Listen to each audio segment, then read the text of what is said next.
What's up, bookworms, and welcome to another 2025 book review. Now, I'm aware that it's 2026, but I have this one and then one more reviews to post for books that I read in 2025. I just didn't get a chance to record them until now. They'll both likely just be posted at the same time. The first one here, this is for the 7.5 Deaths of Evelyn Hardcastle by Stuart Turton. I read this. First, this was published in 2018, and it won the the best first novel prize at the 2018 Costa Book Awards. A brief synopsis. The book opens with a man. He awakens in a forest. He has no memory of anything from before awakening in that forest. He doesn't even remember his own name. It's kind of tricky to describe the mechanizations of everything that's going on without giving away any of the mystery. So I'm gonna just speak about this, briefly and in kind of broad terms. Essentially, he finds out that he is inhabiting different hosts, and he has 8 hosts and 8 days, but repeating the same day. So everything is happening on the same day. It's just when it reaches the end of that day, when he awakes the next day, it's the same day repeated, but he's in a different host. So he has 8 attempts essentially to unravel the mystery of who murdered Evelyn Hardcastle. The kind of caveat there is, if he doesn't solve the mystery after the 8 days that he's given, he then has to repeat the loop. Now, during the 8 days, he remembers anything he learned from the previous host, but if he doesn't complete it when it loops back over to the original host, the one where he awakens in the forest, he forgets everything that he learned in the previous attempt. There's more going on than that, but I think that covers everything and doesn't go too far and spoil anything should you have been interested or are reading or intend to read this book anytime soon. I picked this up because when I read that synopsis, it reminded me of one of my favorite TV shows growing up, and also one of my favorite TV shows now, and that's Quantum Leap. And in Quantum Leap, we've got a hero who's leaping in and out of different people and trying to prevent something bad from happening, or saving someone's life, or whatever it might be. And so I was really intrigued when I read that description on the back. I was like, oh, this kind of sounds like, the story takes place in I think it says the specific year, but presumably somewhere in the 20s and whatnot, 1930s maybe. There's no cell phones. It's in England.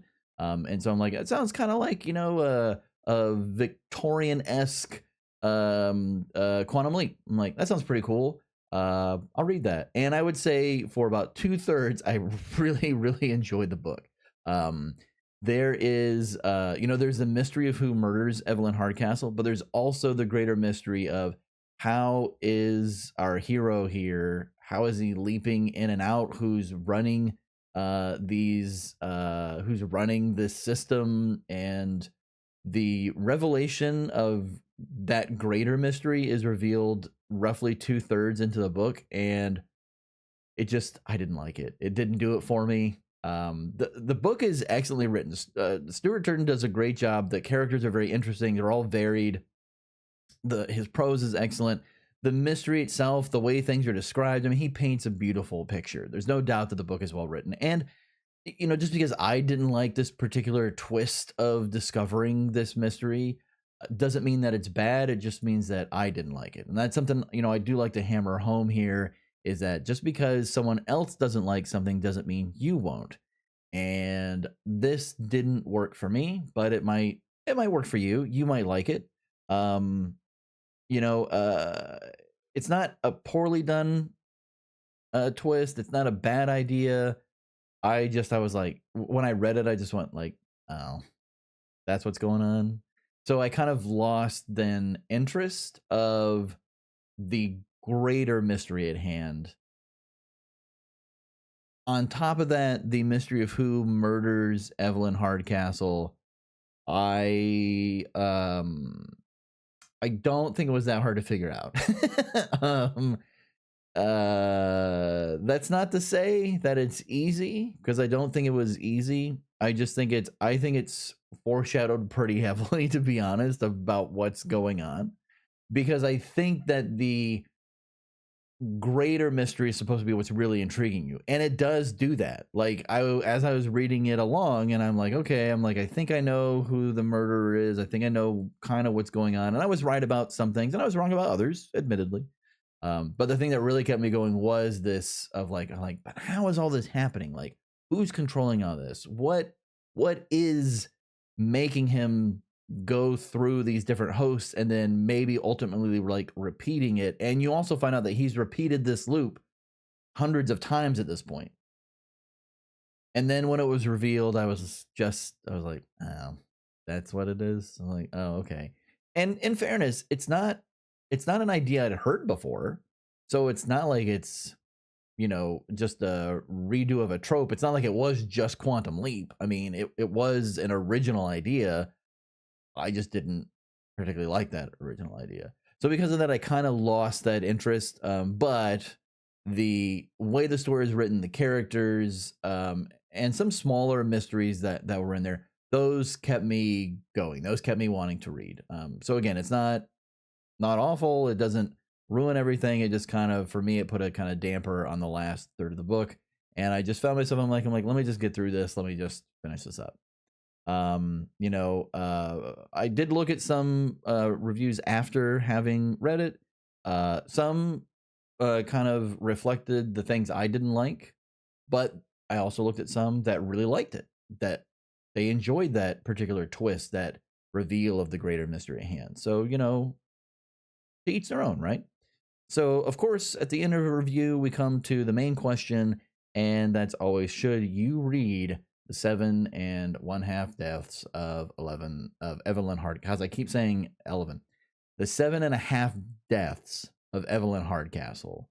If you like murder mysteries with a bit extra thrown in, yes.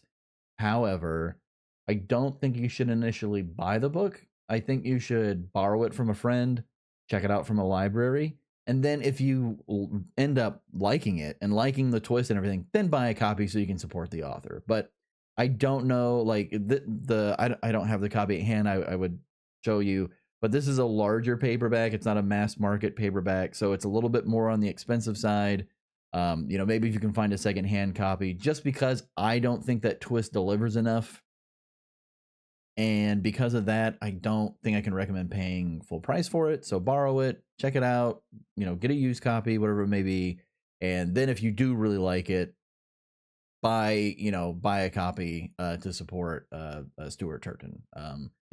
That's how I think you should go about it. So yes, I think you should read it because the characters are so well written, the prose is so well written, the structure of the story is very interesting. Just the actual mystery parts kind of fell flat for me. So I would give the 7.5 deaths of Evelyn Hardcastle 3 bookworms out of 5.